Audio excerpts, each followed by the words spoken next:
వేసవి కాలం రానే వచ్చింది. భానుడి దెబ్బకు ఉష్ణోగ్రతలు దాదాపు 50 డిగ్రీలకు చేరుకుంటాయి. సమ్మర్ హాలిడేస్ రావడంతో పిల్లలు ఇంట్లోనే ఉంటారు. ఒకప్పుడంటే రకరకాల గేమ్స్ ఆడేవారు. కానీ నేటి తరం పిల్లలు అలా కాదు. తమ వద్ద స్మార్ట్ ఫోన్ ఉంటే చాలు, ఇంకా బయట ప్రపంచంతో సంబంధమే లేదు. 24 గంటలు ఫోన్ వాడుతుంటే మరి ఛార్జింగ్ పెట్టాలి కదా. అసలే ఎండాకాలం. ఈ వేడి కారణంగా మన స్మార్ట్ ఫోన్లు త్వరగా వేడెక్కుతాయి. ముఖ్యంగా గేమ్స్ ఆడుతున్నప్పుడు లేదా కెమెరా వాడుతున్నప్పుడు ఈ వేడి వల్ల ఫోన్లు పేలిపోయే ప్రమాదం ఉంది. అయితే కొన్ని జాగ్రత్తలు తీసుకోవడం ద్వారా మనం ఫోన్లను ఈ ప్రమాదం నుండి కాపాడుకోవచ్చు. స్మార్ట్ ఫోన్లు పేలడానికి అనేక కారణాలున్నాయి. నేటి స్మార్ట్ ఫోన్లలో లిథియం అయాన్ బ్యాటరీలు ఉంటాయి. ఇవి పాజిటివ్, నెగిటివ్ ఎలక్ట్రోడ్ల బ్యాలెన్స్తో పనిచేస్తాయి.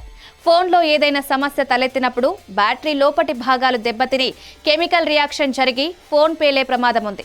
బ్యాటరీ ఎక్కువగా వేడెక్కినప్పుడు థర్మల్ రన్అవే అనే చైన్ రియాక్షన్ జరిగి పేలుడు సంభవిస్తుంది. అందువల్ల మన ఫోన్ బ్యాటరీని వేడెక్కకుండా చూసుకోవాలి. అధిక ఉష్ణోగ్రతల వల్ల ఫోన్ త్వరగా వేడెక్కుతుంది. దీంతో భారీ అప్లికేషన్లు ఫోన్ ప్రాసెసర్ పై ఒత్తిడి పెంచుతాయి. దీనివల్ల ఫోన్ పేలే ప్రమాదం పెరుగుతుంది.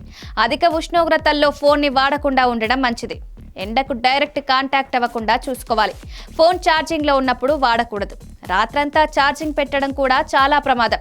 మీ ఫోన్ బ్యాటరీ కోసం ఎల్లప్పుడూ మంచి నాణ్యత గల ఛార్జర్ను ఉపయోగించండి.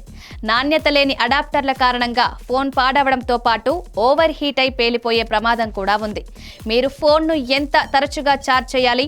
ఫోన్ బ్యాటరీ 20% కంటే తక్కువ కాకుండా చూసుకోండి.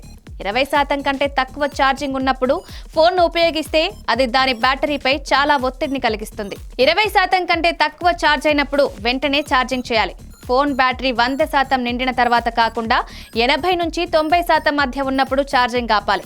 మీరు దీన్ని 100% ఛార్జ్ చేస్తే బ్యాటరీ పేలిపోయే ప్రమాదం ఉంది.